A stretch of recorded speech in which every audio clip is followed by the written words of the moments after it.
Mughalpura Prince road स्थित एक marriage hall में हैंडीक्राफ्ट डेवलपमेंट सोसाइटी के तत्वावधान में पर्यावरण, वन एवं जलवायु परिवर्तन विभाग और यूपी नेडा द्वारा आयोजित कार्यक्रम में महानगर को प्रदूषण मुक्त करने पर विचार विमर्श किया गया। साथ ही सभी अतिथियों को पौधे लगे गमले उपहार स्वरूप दिए गए। कार्यक्रम को संबोधित करते हुए वक्ताओं ने कहा कि महानगर के सूक्ष्म, लघु और मध्यम उद्यमियों को ऊर्जा संरक्षण के प्रति जागरूक करना और उत्कृष्ट तकनीकों के बारे में अवगत कराना है, जिससे कि हमारे उद्यमी बंधुओं को अपने उद्योगों को ऊर्जा कुशलता के साथ बेहतर ढंग से आगे बढ़ा सके। उन्होंने कहा कि केंद्र सरकार के साथ राज्य सरकारें भी विभिन्न कार्यक्रमों के माध्यम से उद्योगों को लेकर जागरूक करती रहती हैं। ये कार्यशाला उसी कड़ी का एक हिस्सा है। इस प्रयास को आगे बढ़ाते हुए alliance for energy efficient economy Uttar Pradesh में एमएसएमई क्षेत्र में एक अध्ययन कर रहा है, जिसका उद्देश्य है कि उत्तर प्रदेश को उन क्षेत्रों को पहचाना जा सके जहां नवीनीकरण ऊर्जा, ऊर्जा कुशलता, वैकल्पिक ईंधन, साथ ही कार्बन कैप्चर और अन्य स्वच्छ प्रौद्योगिकियों जैसे कम कार्बन के उपयोगों को लागू किया जा सकता है। इस अध्ययन का मुख्य उद्देश्य है कि उत्तर प्रदेश को उद्योग सेक्टर की कार्बन मुक्ति के लिए एक न्यून कार्बन विकास को अपनाने के लिए प्रमुख बनाया जाए। इस अध्ययन के माध्यम से उत्तर प्रदेश को जलवायु परिवर्तन में एक लीडर बनाने के लिए समाधान ढूंढने का प्रयास किया जा रहा है। राज्य के औद्योगिक क्षेत्र की कार्बन मुक्त के लिए एक न्यून कार्बन विकास पथ को स्थापित करने का प्रयास कर रहे हैं। इसके माध्यम से न केवल जलवायु परिवर्तन के खिलाफ उपयोगी कदम उठाया जा रहा है, उत्तर प्रदेश को उद्योग सेक्टर में एक प्रौद्योगिकी और प्रदूषण मुक्त भविष्य की ओर बढ़ा रहे हैं।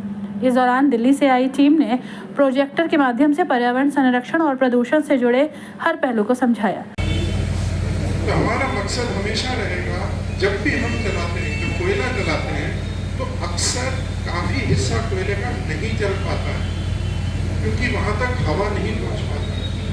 आपने देखा होगा कि कुछ लोग कम कोयले में अच्छे से पिघाल पाते हैं, या कभी कोयला आता है उसमें बड़े बड़े टुकड़े होते हैं, वो नहीं पूरी तरह जल पाता, उसको फिर आप तोड़ के सही साइज में लाते हैं। क्यों लाते हैं? क्योंकि आपको ज़रूरी है कि कार्बन और ऑक्सीजन आपस में मिल सके। अगर हम केवल बड़े बड़े टुकड़े डाल देंगे तो अंदर वाला हिस्सा जलेगा नहीं। हमने पैसे दिए पूरे के, लेकिन जलाया हमने केवल थोड़ा सा, हमारा नुकसान है। तो हमारे लिए ये बहुत ज़रूरी है कि हम पूरी तरीके से कोयले को जलाएं। कोयला या कोई भी ईंधन, कोयले को पूरी तरह जलाना बड़ा कठिन है, मुश्किल है। क्यों?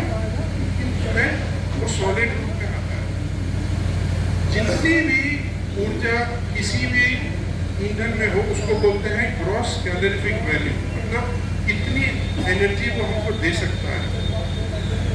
चाहे पेट्रोल हो, चाहे लकड़ी हो, चाहे गैस हो।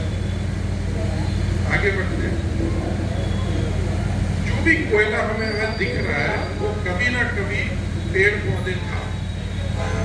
कई हजारों साल, लाखों साल में दबाव में जो मिट्टी में दब जाती है, पेड़ पौधे या जानवर जब दब गए, धीरे धीरे दबाव में वो कोयले में परिवर्तित। शुरू में वो लिग्नाइट बनता है, और समय और गर्माइश और दबाव के बाद वो बिटुमिनस या एंथ्रासाइट बनता है। ये सबसे अच्छा कोयला माना जाता है। एंथ्रासाइट सबसे अच्छा, सबसे महंगा, भारत में, इंडिया में मिलता नहीं है। ज़्यादातर हमारे पास गंदी क्वालिटी का या कम क्वालिटी का कोयला, यानी कि हम कोयला खरीद तो रहे हैं, लेकिन वो हमारे कार्य में पूरी तरह योगदान नहीं दे सकता। जितनी भी स्कीम्स हैं उनको इम्प्लीमेंट करने में वो सहायक रहेंगी आपको आने वाले समय में। जैसे कि आप जानते हैं, भारत सरकार का 2070 का एक टारगेट है कि 50% ऊर्जा हम रिन्यूएबल एनर्जी से लेंगे। तो उसको अचीव करने के लिए bureau of energy efficiency, Bharat सरकार, राज्य सरकार तत्पर है और अनेकों कदम उसमें उठाए जा रहे हैं। और आने वाले टाइम में और नई नई टेक्नोलॉजी जो आप सबके लिए क्लस्टर स्तर पे भी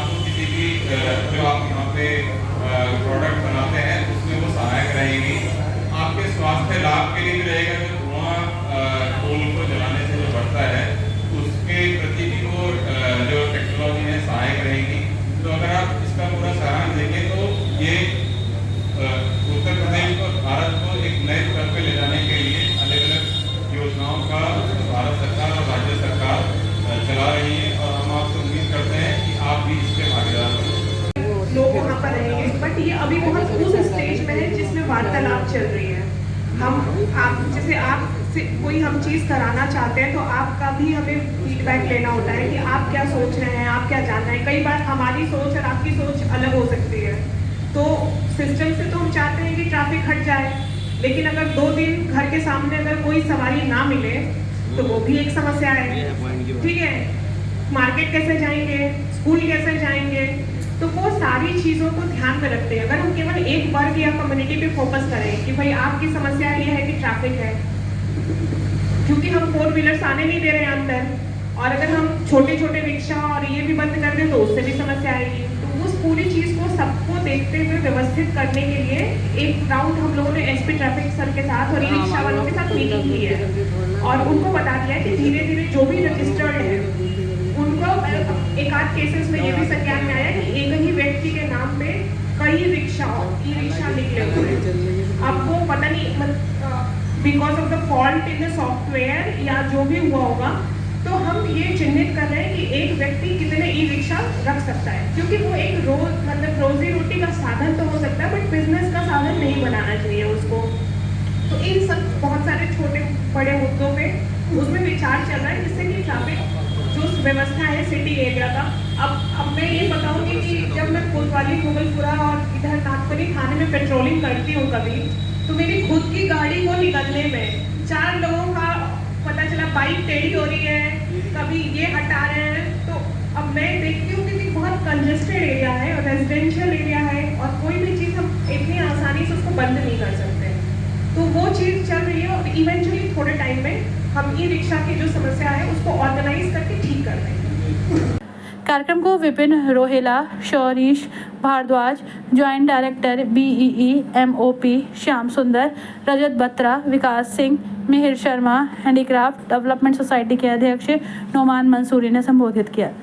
तस्लीम मंसूरी, मोबीन हुसैन, अफजल अली, ताहिर हुसैन, अनवार अब्बासी, औरंगजेब, नौशाद वारसी, शन्नू मंसूरी आदि लोग भी मौजूद थे। एवं जलवायु परिवर्तन जो हो रहा है, आपने देखा होगा क्लाइमेट चेंज हो रहा है, पूरी दुनिया में इसको लेकर काम चल रहा है। जिस तरह से हमारे हिमालय घुल रहे हैं, नदियों में पानी बढ़ रहा है, तो ये सब क्लाइमेट्स हैं जो चेंज हो रहा है, और पूरी दुनिया विश्व इस पर लगा हुआ है कि इसे हम क्लाइमेट्स को कैसे कंट्रोल करें। बेमौसम बारिश होना, बेमौसम गर्मी होना, बेमौसम ठंड पड़ना, ये सब उसी में आता है। तो हमारे यहाँ जो गवर्नमेंट ये कर रही है, अभी जो यहाँ सर्वे करा रही है मुरादाबाद में, क्योंकि यहाँ एक 12,000 करोड़ की इंडस्ट्री है, 1500 भट्टियाँ हैं, लाखों लोग कारीगर यहाँ काम कर रहे हैं इस फील्ड में, इस क्षेत्र में, और उनके घरों में ही कोल बेस्ड फर्नेस है। तो गवर्नमेंट ये चाह रही है कि जो कोल बेस्ड फर्नेस है उससे जो प्रदूषण है वो ज़्यादा हो रहा है, एयर पॉल्यूशन, उसको कम करा जाए। तो उसके लिए जो मुरादाबाद के आर्टिजन्स हैं वो भी अपना सहयोग बराबर दे रहे हैं गवर्नमेंट को, और उन्होंने ये करा है कि हमारे कुछ साथियों ने, ताहिर भाई हैं, अनवार अब्बासी हैं, और हमारे लोगों ने परवेज़ भाई हैं, भट्टी बनाई है लोकल मुरादाबाद में। आपने देखा भी होगा कोरोना से पहले एक भट्टी रहमत नगर में भी करी थी, डॉक्टर सांसद स्टेशन साहब ने उसको चलाया था। तो मतलब हमारी कोशिश ये रहती है समय समय पे कि हम गैस पर आ जाएं। तो उसके लिए हमने ये करा है, जो भट्टी की कीमत 1 लाख रुपए थी, आज वो भट्टी हमारे मुरादाबाद के खुद के कारीगरों की बनाई हुई भी भट्टी है, और उसकी कॉस्ट 38,000 रुपये है।